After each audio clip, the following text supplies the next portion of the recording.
Shalom, my friend. Someone hands you a beautifully wrapped box. It is tied with a silk ribbon. It has your name on it. They smile and they say, "I saw this and thought of you. I wanted you to have it. No reason, just a gift." Your heart warms. You feel appreciated. You feel lucky. You think you are getting something for nothing. You think you just experienced a moment of free abundance. And I am here to tell you that you might have just accepted a spiritual bomb into your living room.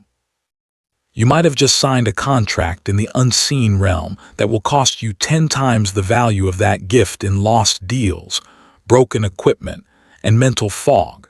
Today, we are going to talk about the most dangerous price in the world, the price of free. We are going to expose the gift trap. We are going to dive into a verse in the book of Proverbs that 99% of people completely ignore to their own financial peril. Proverbs 15:27. Sone matnat yichye, he who hates gifts shall live. Why would King Solomon, the wealthiest man to ever walk the earth, tell you to hate gifts? Why would he associate the refusal of a gift with the very act of living? Because Solomon understood the spiritual physics of the Trojan horse. He understood that every physical object is a vessel, and when you accept a vessel from the wrong source, you are accepting the content that vessel holds. If the giver is vibrating at a frequency of resentment, debt, or ayin hara, the evil eye, that gift is not a blessing. It is a tracking device. It is an anchor. It is a portal for their poverty to enter your palace. I am Rabbi Boaz, the Torah Life Strategist, and today we are going to learn how to identify the gifts that carry a curse. We are going to learn why billionaires are the hardest people to give a gift to, and why your willingness to take hand-me-downs is the reason you are still looking for a hand-up. We are going to learn the difference between holy generosity and the spiritual entanglement that happens when you take things you haven't earned. This is the third pillar of your protection. You have learned who not to let in. You have learned what not to lend out. Now, you must learn what to never, ever take in. Let's go deep into the mechanics of the Sone Matnat protocol. To understand why a gift can be a curse, we have to look at the Kabbalistic concept of Nahama de Kisufa, the bread of shame. The Zohar teaches that the human soul was designed in the image of the Creator. The Creator is the ultimate giver. He gives without receiving. The soul, being a spark of God, has a deep-seated spiritual allergy to receiving something for nothing. When you receive a gift that you did not earn or a gift that carries no exchange, a part of your soul feels a subtle sense of shame. You might not feel it consciously, but in the spiritual realm, your malchut, your sovereignty is diminished. You have become a mekabel, a receiver, instead of a mashpia, a giver. When you are a receiver, you are at the bottom of the spiritual food chain. The flow of Shifa, abundance, is interrupted because you have signaled to the universe that you are not a source. You are a sink. You are a hole that needs to be filled, rather than a fountain that overflows. This is why many people who win the lottery or receive massive unearned inheritances lose it all. They haven't built the internal vessel of work and character required to hold that weight of light. The money feels unearned, and the soul eventually finds a way to sabotage it so it can return to a state of equilibrium. But there is a darker level to this. When you accept a gift, you create an attachment, a divekut between you and the giver. You are now beholden to them. In Hebrew, the word for gift is matana. The letters can be rearranged to spell netna, giving, or munat, placed. A gift is something placed in your territory that belongs to someone else. It is a reshimo, a spiritual residue of the giver's intent. If that giver loves you and wants your success, the gift is a bridge of light. But if that giver is broke, if they are jealous, if they are secretly judging you, or if they are giving out of a sense of, "I will show them how generous I am," then that gift is a lead weight. You are now wearing their baggage. Let's talk about the 3 specific gifts you must never accept if you want to protect your financial frequency. Item number 1. The used gift from a person in crisis. This is the most common trap. Your cousin is moving because he lost his house. He says, "Hey, I can't take this TV with me, do you want it?" Your friend is going through a messy divorce and she says, "I'm getting rid of all my old jewelry, I want you to have this necklace." You think you are doing them a favor by taking it off their hands. You think you are getting a free upgrade, but look at the context. That TV sat in a house of debt. It absorbed the frequency of "I can't pay my bills" for years. That necklace was worn during the destruction of a marriage. It is soaked in the reshimo of tears and betrayal. As we learned in the used furniture video, physical objects are recording devices. When you accept these gifts of crisis, you are importing the crisis into your home. You are accepting a Trojan horse of poverty. I had a client, a very successful woman in real estate. Her sister, who was perpetually broke and always in some kind of drama, gave her an expensive designer handbag as a thank you for a loan. My client started using the bag. Within a month, her biggest listing started expiring. She felt a heaviness every time she went to work. I told her, "You are carrying your sister's poverty on your shoulder. You are using a vessel that was bought with desperate energy." When you take a gift from someone in a lower financial or emotional state than you, you are performing a spiritual blood transfusion in reverse. You are taking their sick energy into your healthy body. Never accept hand-me-downs from people whose lives you would not want to live. If you wouldn't trade places with them, don't trade objects with them. Give them tzedakah, help them, but do not take their junk. Their junk is their history. Let them keep it. Item number 2.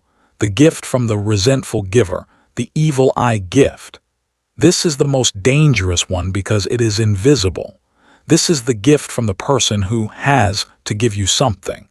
The business rival who sends you a bottle of wine after you win a deal. The friend who brings a gift to your housewarming but secretly hates that your house is bigger than theirs. The mother-in-law who gives you a dress she knows you won't like just to see your reaction. In Kabbalah, the eyes are the primary transmitters of din, judgment.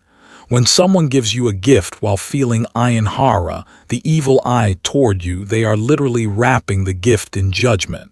They are projecting a thought form into the object. Why do they have this and I don't? They don't deserve this. I hope this breaks. This is a spiritual curse attached to a physical object.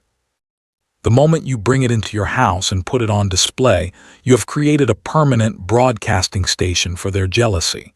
You are now living with a parasite. Have you ever received a gift and felt an immediate sense of "I don't want this" or "this feels weird"? That is your neshama, your soul, warning you. Your soul can see the dark smoke around the object. Do not ignore your intuition to be polite. Politeness is the mask of the victim. Authority is the mask of the king. If you sense a gift is wrapped in resentment, do not let it pass the threshold of your home. If it is already inside, get it out today. Give it to a stranger who doesn't know you, breaking the cord, or better yet, throw it away. Do not re-gift it to someone you love because you are just passing the virus to your own network.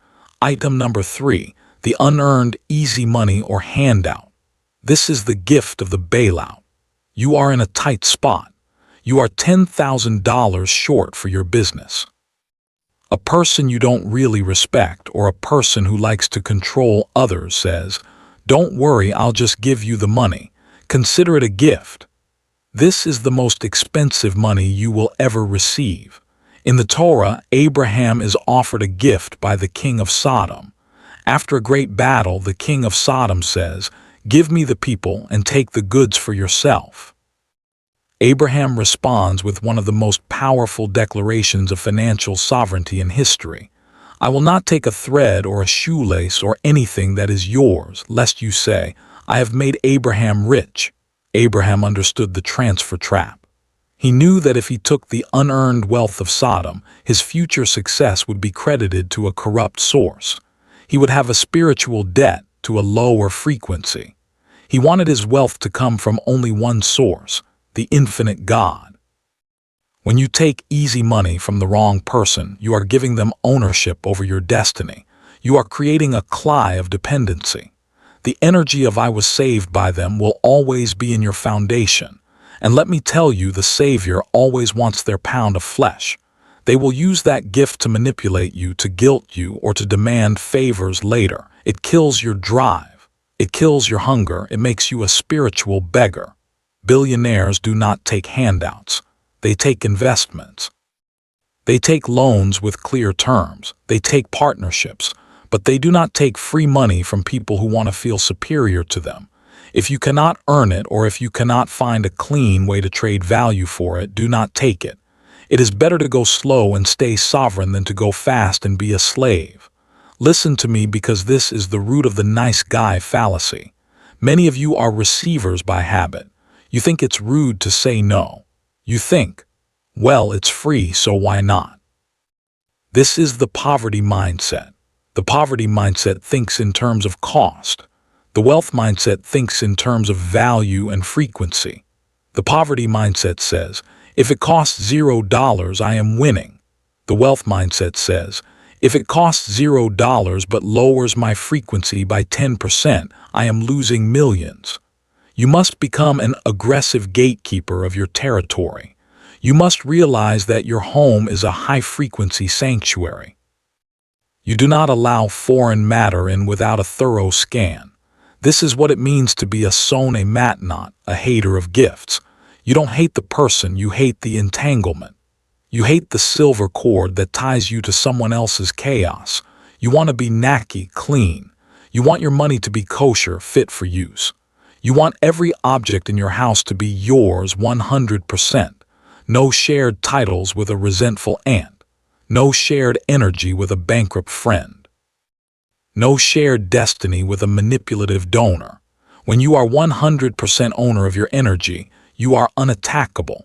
The Ayin Hara has no place to land because there is no foreign frequency to resonate with. Let's go even deeper into the concept of Miskan, the sanctuary. When the Israelites built the tabernacle in the desert, they brought gifts.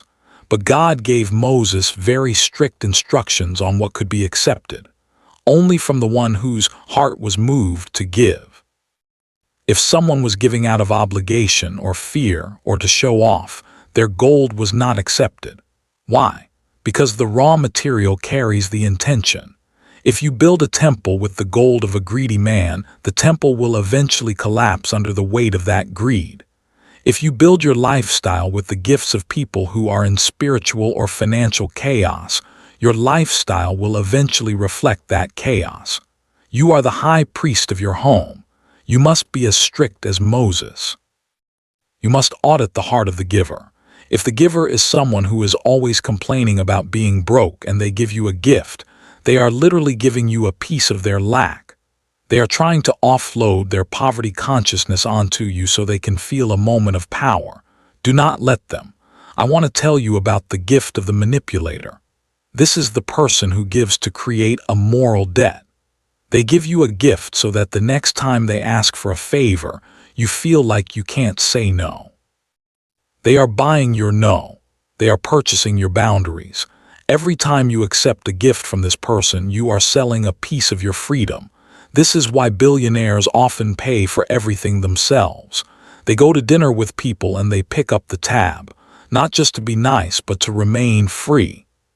If I pay for the dinner, I don't owe you anything. If you pay for my dinner, you have bought 90 minutes of my time and a piece of my future attention. The wealth strategist understands that paying full price is the cheapest way to live. When you pay full price, you cut all cords. The transaction is tashlum, complete. The word tashlum comes from the word shalom, peace. There is peace in a full-price transaction because there is no lingering debt. But when you take a gift, there is no shalom because the transaction is unfinished. It stays open in the spiritual realm like a pending charge on a credit card. Let's talk about the gift cleansing protocol. What do you do if you are at a party and someone hands you a gift? You can't just throw it in their face. That creates sinet chinam, baseless hatred, which is also a wealth blocker. You must be wise as a serpent and harmless as a dove. Step 1. The polite reception. You accept the gift with a smile. You say thank you. But in your mind, you make a silent declaration. I accept this physical object, but I reject all spiritual attachments.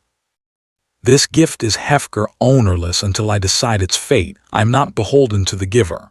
You are creating a buffer zone in your consciousness. Step 2. The quarantine. Do not open the gift in your bedroom. Do not put it on your dining table. Leave it in the neutral zone, the garage, the mudroom, or near the door. Let it sit for 24 hours. Let the initial emotional heat of the giver dissipate. Step 3. The intuition audit. Open the gift. Look at it. How does your body feel? Does your stomach tighten?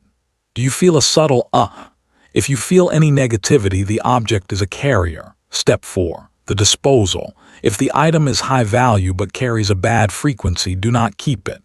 Do not sell it because you are still trading the energy for money, which keeps the cord. The best thing to do is to give it to a stranger, a person who has no connection to you or the giver. This shatters the silver cord. The energy gets lost in the sea of the public.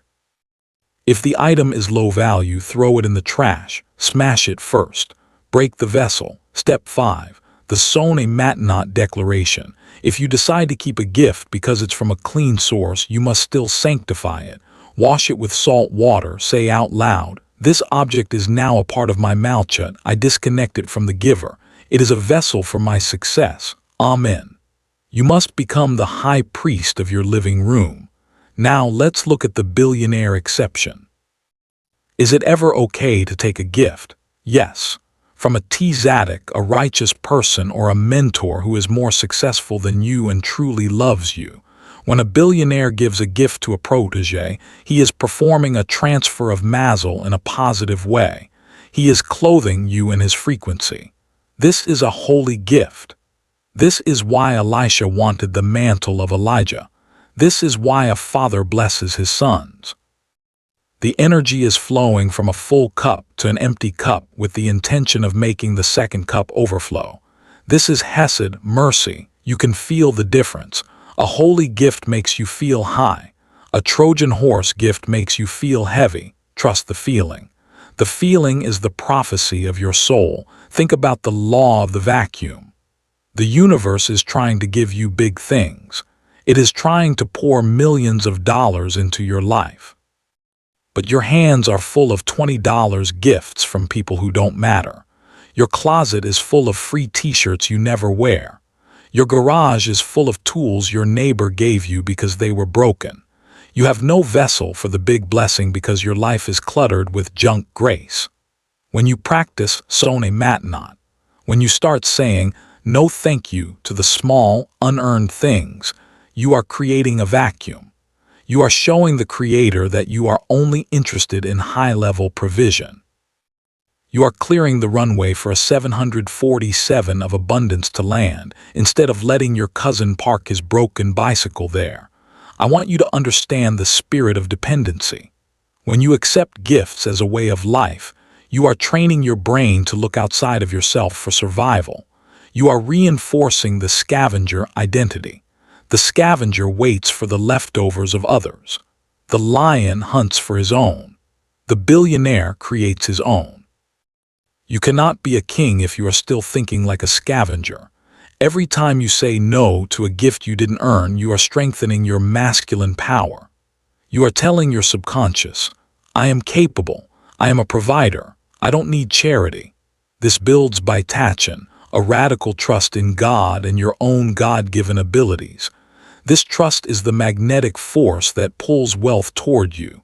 People who take every free thing they are offered are broadcasting a signal of I am not enough. And the universe responds by giving them more situations where they are not enough. Stop the signal. Cut the cord. I want you to look around your house right now. Look at your bookshelf. Look at your jewelry box. Look at your kid's toy chest. How many Trojan horses are sitting there right now? How many gifts from people you don't even like are broadcasting lack into your bedroom? How many hand-me-downs from your struggling relatives are anchoring you to a lifestyle you are trying to escape? Get a trash bag. Today, be a sone matnot. Be a hater of unearned, chaotic gifts. Clear the space. Reclaim your sovereignty. Tell the universe, I am the source of my own life. I earn my bread. I build my vessels. I am not a dump for other people's history. I am a sanctuary for my own future. When you clear the unearned gifts, you create a vacuum of unreceived blessing. And God, who is the ultimate giver, will look at your clean house and say, finally, a vessel that is not crowded. Finally, a house that is not full of static. Now I can pour the real Shifa. You don't need their $50 gift. You need God's $1 million blessing. Don't let the small free thing block the big earned thing. The bread of shame is bitter. The bread of effort is sweet. Eat the sweet bread. Live the sovereign life. We have a concept in our tradition called Hatchnasat Orkim, welcoming guests. We love to give. We love to host. But notice the rules the host gives to the guest. The host is the source. If you want to be the one who experiences wealth, you must strive to be the host of your life. You must be the one who gives the gifts, not the one who collects them. Shift your identity from the person who is lucky to receive to the person who is blessed to provide. This is the pivot that changes your bank account. This is the pivot that changes your family's future. Stop looking at the silk ribbon and the pretty box. Look at the energy behind the hands that are holding it. If the hands are dirty with resentment, the box is a trap. If the hands are heavy with debt, the box is an anchor. If the hands are shaking with manipulation, the box is a cage. Be free, be clean, be sovereign. I am Rabbi Boaz. Your soul is the blueprint. Your life is the construction. Now go clear the threshold and never let a Trojan horse pass your gate again. Shalom.